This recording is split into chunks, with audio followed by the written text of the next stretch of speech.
स्वागत है आपका हमारे यूट्यूब चैनल में। दोस्तों, इससे पहले की वीडियो में हमने अजय पाल तक के बारे में देख लिया था, जो कि आपका परमार वंश का शासक था। आज हम देखेंगे एक और शासक के बारे में, जो कि है राजा सहजपाल। दोस्तों, जो राजा सहजपाल था, इसका जो शासनकाल था वो 1548 से लेकर के 1575 तक का था। ठीक है, और ये था आपका 42वां शासक।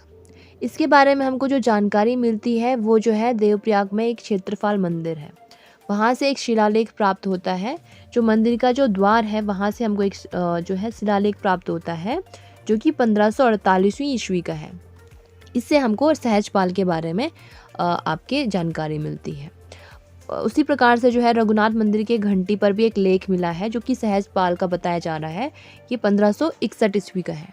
और इससे ये पता चलता है कि जो इस मंदिर में जो घंटी चढ़वाई थी वो सहजपाल के द्वारा ही चढ़वाई गई थी। ये क्या था दोस्तों, ये अकबर का समकालीन था।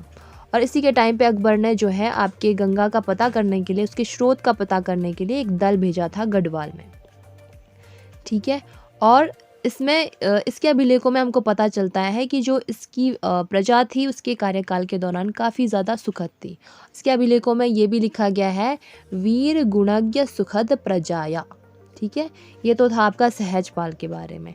इसके बाद जो आता है वो आता है बलभद्र। अब हम देखते हैं जो दूसरा नेक्स्ट शासक था वो था बलभद्र शाह। ये था आपका 43वां शासक। ठीक है, और ये एक ऐसा शासक था जिसने सबसे पहले अपने नाम के उसमें क्या लगाया, उपाधि लगाई शाह की। ठीक है, हालांकि जो है इससे पहले भी एक कल्याण शाह था जिसके नाम के आगे भी क्या लगा हुआ था, शाह की उपाधि लगी हुई थी। कुछ के अनुसार जो है ये शाह की उपाधि दी गई थी औरंगजेब के द्वारा, और कुछ के अनुसार जो है कुछ का मानना है कि जो ये उपाधि दी गई थी शाह की, ये लोधी वंश के जो शासक थे बहलोल लोधी के अनुसार दी गई थी। ठीक है, तो इस शाह की उपाधि में भी क्या है, आपके मतभेद है। इसी के कार्यकाल के दौरान जो है इसका, और जो ये बलभद्र शाह था इसके अन्य नाम क्या क्या क्या थे, एक था बलराम, ठीक है, एक था दुलाराम शाह, और एक बहादुर। ठीक है, तो ये इसके ही क्या थे, अन्य नाम थे बलभद्र शाह के। और इसके टाइम पे एक प्रथा थी कि गढ़वाल में क्या भेजते थे, राजदूत भेजने की प्रथा थी। किसके टाइम पीरियड पे, बलभद्र शाह के टाइम पे पीरियड में। और इसके दौरान, इसके कार्यकाल के दौरान एक युद्ध हुआ था, ग्वालदम का युद्ध। क्या हुआ था, ग्वालदम का युद्ध हुआ था। इसकी डेट को लेके भी मतभेद है। कुछ के अनुसार ये 1581 में हुआ था, और शिव प्रसाद डबराल के अनुसार ये 1591 में ये युद्ध हुआ था। ठीक है, और जो ये युद्ध हुआ था ये किसके मध्य हुआ था, बलभद्र शाह और रुद्रचंद्र के बीच में हुआ था। और इस युद्ध में जो है रुद्रचंद्र की क्या हो गई थी, हार हो गई थी। और इसका जो एक सेनापति था पुरुषोत्तम दास, ठीक है, पुरुषोत्तम पंत, इसकी क्या हो गई थी, मृत्यु हो गई थी। ठीक है, और जो एक कवि देवराज थे, इन्होंने बलभद्र शाह की तुलना किससे की थी, भीम से की थी। ठीक है, तो बलभद्र शाह के बारे में हमको क्या पता चलता है कि ये एक ऐसा पहला शासक था जिसने जो है अपने नाम के आगे क्या लगाया था, शाह की उपाधि लगाई थी, जो औरंगजेब के द्वारा भी दी जा सकती है और बहलोल लोधी के द्वारा भी दी जा सकती है। इसके कार्यकाल की महत्वपूर्ण घटना थी ग्वालदम का युद्ध, जो कि बलभद्र शाह और रुद्रचंद के बीच हुआ था, जिसमें कि रुद्रचंद की क्या हो जाती है, हार हो जाती है। अब इसके बाद हम देखते हैं जो नेक्स्ट राजा है, राजा मानशाह के। मानशाह क्या होता है, आपका 44वां शासक होता है। इसका जो कार्यकाल होता है 1591 से 1611 ईस्वी तक का। इसके बारे में हमको जो जानकारी मिलती है वही जो देवप्रयाग में जो मंदिर था, क्षेत्रपाल मंदिर और रघुनाथ मंदिर से इनकी जानकारी मिलती है। ठीक है, और इसके टाइम पीरियड पे जो है लक्ष्मी चंद्र जो है वो चंद्रवंश का शासक था, और इसने लगभग 7 बार जो है आक्रमण किया मानशाह गढ़वाल पर। ठीक है, इसके शासनकाल के दौरान, लेकिन हर बार इसको क्या करना पड़ा, हार का सामना देखना पड़ा। ठीक है, किसको, आपके लक्ष्मीचंद को। ठीक है, और इसका जो एक महत्वपूर्ण सेनापति था उसका नाम क्या था, नंदी। ठीक है, इसने श्रीनगर के अंतर्गत जो है एक नगर भी बसाया था जिसका नाम था मानपुर। ठीक है, इसके अलावा इसने जो है तिब्बत का एक दावा प्रांत था, ठीक है, तिब्बत का क्या था, एक दावा प्रांत, इसको भी इसने विजित किया था। और वहाँ का जो राजा हुआ करता था वो जो है मानशाह को टैक्स दिया करता था। टैक्स के रूप में वो देता था 1.25 सेर सोना, और साथ ही जो है एक 4 सिंग वाला मेंढा। ये क्या दिया करता था? टैक्स दिया करता था। कौन? जो तिब्बत का जो राजा था, वो क्या दिया करता था? मानशाह को ये टैक्स के रूप में दिया करता था। इसी के दरबार में जो है कवि भरत रहा करता था।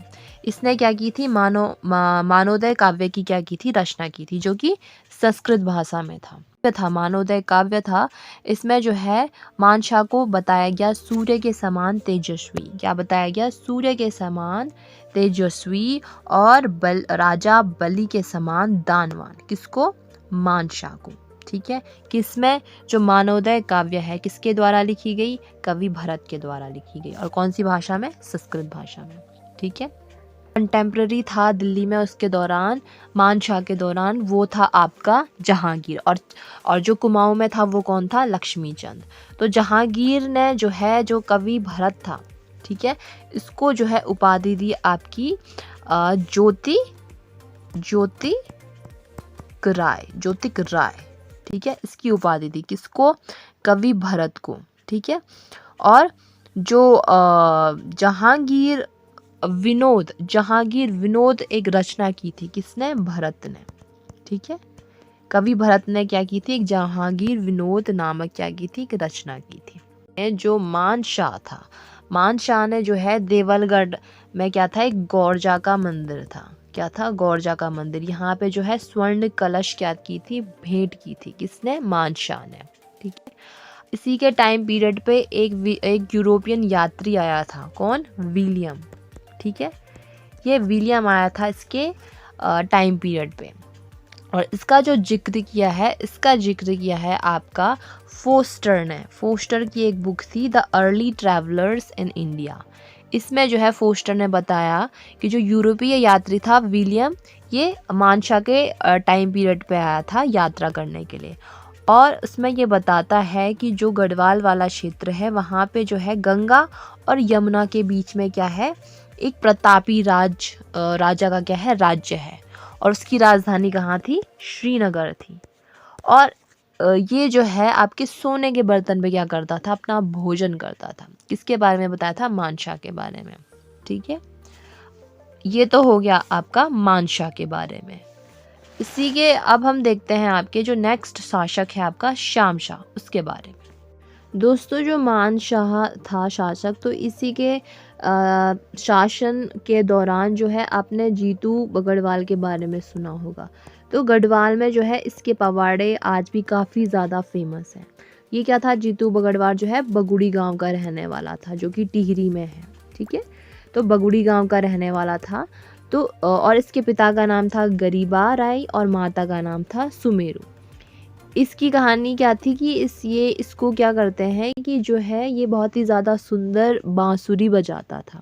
और ऐसी एक बार ये जंगल में जा रहा था टिहरी के, तो ये इतनी सुंदर क्या बना रहा था? बांसुरी बजा रहा था। और इससे जो है वहाँ पे जो परियां रहती थी, जिनको कि आपके लोकल लैंग्वेज में आँचुरी भी बोलते हैं, तो जो है आँचरियों ने क्या किया था? जीतू बगड़वाल को क्या कर लिया था? हर लिया था। तो ये जो है पवाड़े आज भी प्रसिद्ध है आपके गढ़वाल क्षेत्र में। ठीक है।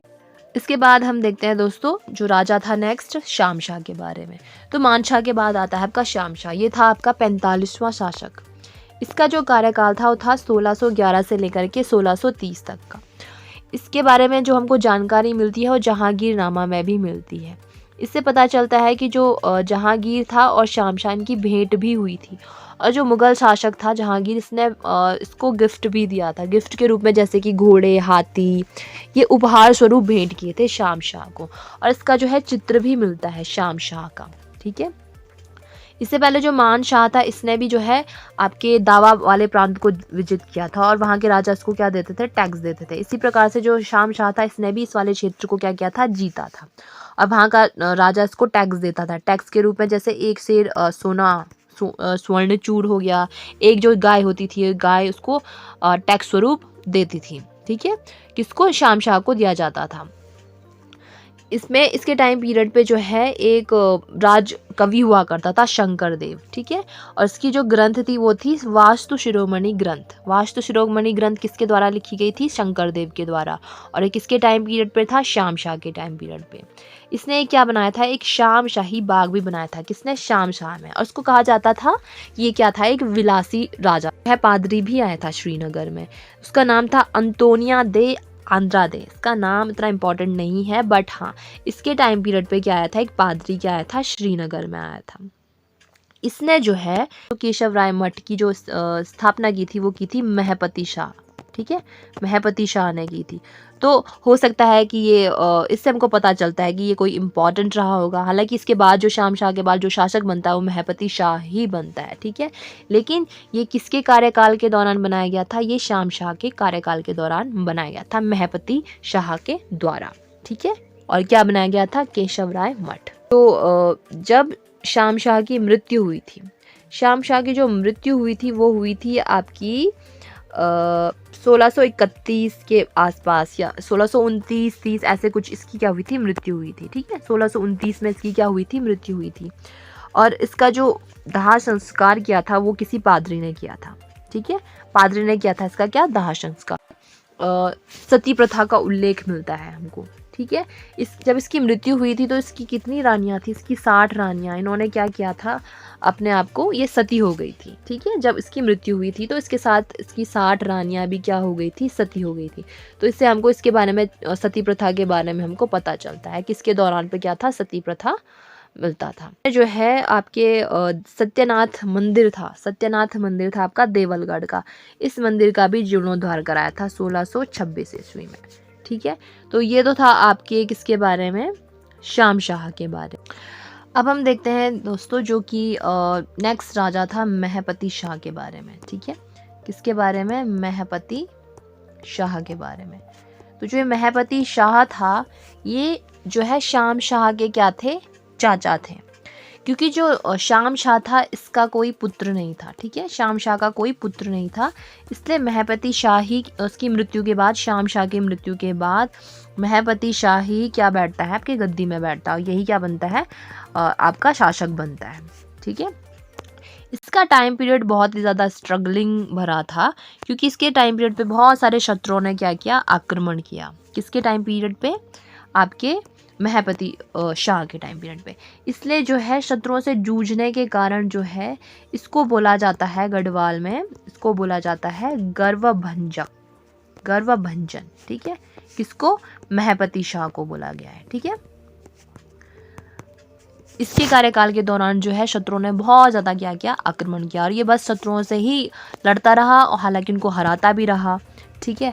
अब इसके राज्यारोहण यानी राज्याभिषेक को लेकर भी काफ़ी ज़्यादा मतभेद है। महपति शाह का जो राज्याभिषेक है इसके अनुसार भी जो है अब विभिन्न जो इतिहासकार हैं उसमें मतभेद है, ठीक है। अब जैसे कि हरिकृष्ण रतूड़ी हैं, ठीक है। हरिकृष्ण रतूड़ी, इनके अनुसार जो है जो महपति शाह का जो राज्याभिषेक हुआ वो हुआ 1629 में। डबराल के अनुसार देखें, शिव प्रसाद डबराल, इनके अनुसार जो है ये हुआ था राज्याभिषेक 1631 में। वहीं अगर अजय रावत के हिसाब से देखें तो जो है जो महपति शाह का जो राज्याभिषेक हुआ था वो 1622 ईस्वी में। तो अलग अलग इतिहासकारों के अलग अलग मत हैं। इनके जो पिता का नाम था दोस्तों, महपति शाह के पिता का नाम वो था दुलाराम शाह। क्या था? दुलाराम शाह, ठीक है। और जो ये गढ़वाल के जो है सबसे ज़्यादा उम्र में जो है राजा बनने वाला क्या था? गढ़वाल का शासक था। कौन? महपति शाह, ठीक है।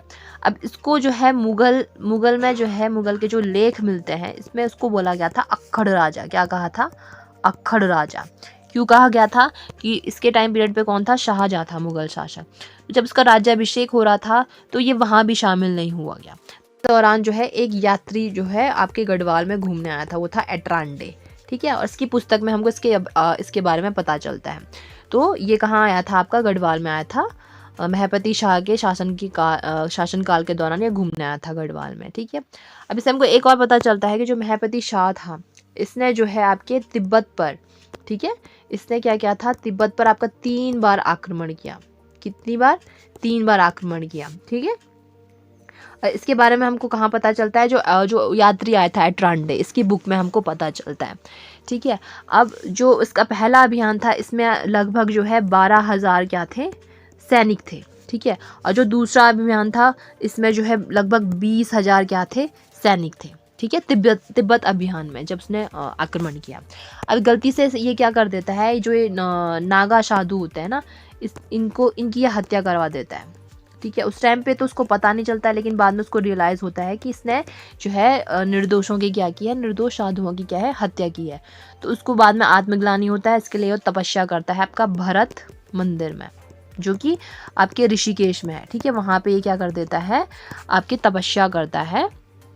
और उसको इतना ज़्यादा गिल्ट होता है कि जो कुमाऊं का युद्ध होता है उसमें ये खुद का ही बलिदान कर देता है। कौन? महपति शाह। जब वो गलती से किनको मार देता है, आपके नागा साधुओं की हत्या करवा देता है, ठीक है। आपकी रोटी सूची प्रथा, ठीक है।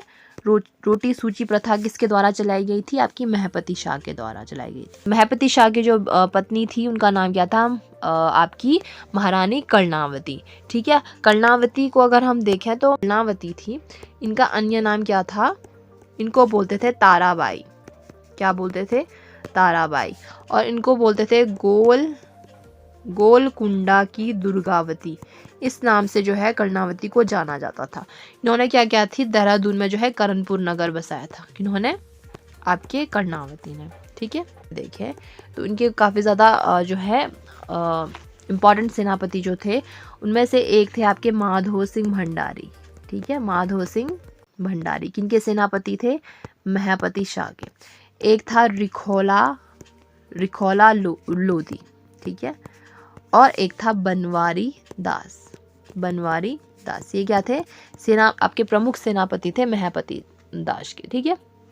जो रिखोला लोधी था इसने जो है जब इसने तिब्बत का अभियान किया, सिरमौर का अभियान किया गया, गढ़वाल का अभियान किया गया, किसके द्वारा? महपति शाह के द्वारा। तो उस दौरान इसने क्या किया? इसको इन क्षेत्रों को जीतने में काफ़ी ज़्यादा महत्वपूर्ण भूमिका निभाई गई। किसके द्वारा? रिखोला लोधी, जो कि क्या था? सेनापति था। किसका? महपति आपके शाह का, ठीक है। राम ने जो है आपके महपति शाह को उपाधि दी गई थी। मौला राम ने क्या की थी? महपति शाह को उपाधि दी थी, ठीक है। वो क्या बोला था? महाप्रचंड भुजदंड, ठीक है। महाप्रचंड भुजदंड जो उपाधि दी गई थी वो मौला राम के द्वारा दी गई थी। किसको? महपति शाह को, ठीक है। ये थोड़ा बहुत माधो सिंह भंडारी के बारे में जान लेते हैं, ठीक है। ये भी जो है प्रमुख क्या थे? सेनापति थे। किसके? आपके महपति शाह के। तो दोस्तों जो माधो सिंह भंडारी इनका जन्म कहाँ हुआ था? टिहरी में हुआ था, टिहरी गढ़वाल में, ठीक है। टिहरी गढ़वाल के मलेथा गांव में हुआ था, ठीक है। इनके पिता का नाम था आपका कालू भंडारी। क्या था? कालू भंडारी, ठीक है। और इनकी पत्नी का नाम था उदीना बोरानी। क्या था? उदीना बोरानी पत्नी का नाम, ठीक है। और पिता का नाम क्या था? कालू भंडारी, ठीक है, ठीक है। दोस्तों जो माधो सिंह भंडारी इसका एकमात्र पुत्र हुआ करता था जिसका नाम था गजय सिंह, ठीक है। इसने इसकी भी बलि दी थी, इसलिए इसको क्या बोला जाता था? गर्वभंजक। इसका जो जन्म हुआ था वो मलेथा, जो कि टिहरी गढ़वाल में यहाँ पे हुआ था, ठीक है। और इसके बारे में जो हमको पता चलता है, ये जो है जो देवप्रयाग का जो रघुनाथ मंदिर है उसके द्वार पर जो अभिलेख मिला है इसमें हमको इसके पुत्र के बारे में जानकारी मिलती है, ठीक है, जिसका नाम था गजय सिंह, ठीक है। और इसने क्या किया था? अपने पुत्र की क्या थी? बलि दी थी। एक और हमको ताम्रपत्र मिला है जो कि महारानी कर्णावती का मिला था, ठीक है। कर्णावती का क्या मिला था? एक ताम्रपत्र मिला था, ठीक है। इसमें हमको माधो सिंह भंडारी के बारे में पता चलता है। एक जो है भूमि ब्राह्मण को दान में दी गई थी, ठीक है। और वो किसके सामने? उस टाइम का साक्षी कौन था? वो माधो सिंह भंडारी था। इसमें भी हमको माधो सिंह भंडारी के बारे में पता चलता है कर्णावती के एक ताम्रपत्र में। साथ ही साथ जो है इस ताम्रपत्र से हमको ये भी पता चलता है, ठीक है, चीन का जो एक युद्ध होता है, चीन जिसको बोलते हैं तुमुल युद्ध। क्या बोलते हैं? तुमुल युद्ध। तो और इस युद्ध में जो है माधव सिंह भंडारी क्या हो जाते हैं? वीर गति को प्राप्त हो जाते हैं, ठीक है। और जो माधव सिंह भंडारी है इसकी मृत्यु कहाँ पे हुई थी? सतलज नदी के किनारे, ठीक है, सतलज नदी के तट पर हुई थी, ठीक है। और ये भी बताया जा रहा है कि जो माधव सिंह भंडारी था ये पृथ्वीपति शाह के टाइम पीरियड पर भी क्या था? सेना नायक था, ठीक है। तो ये तो था आपके माधव सिंह भंडारी के बारे में। इसके बाद इसके नेक्स्ट वाली वीडियो में हम देखेंगे गढ़वाल के कुछ अन्य परमार शासक।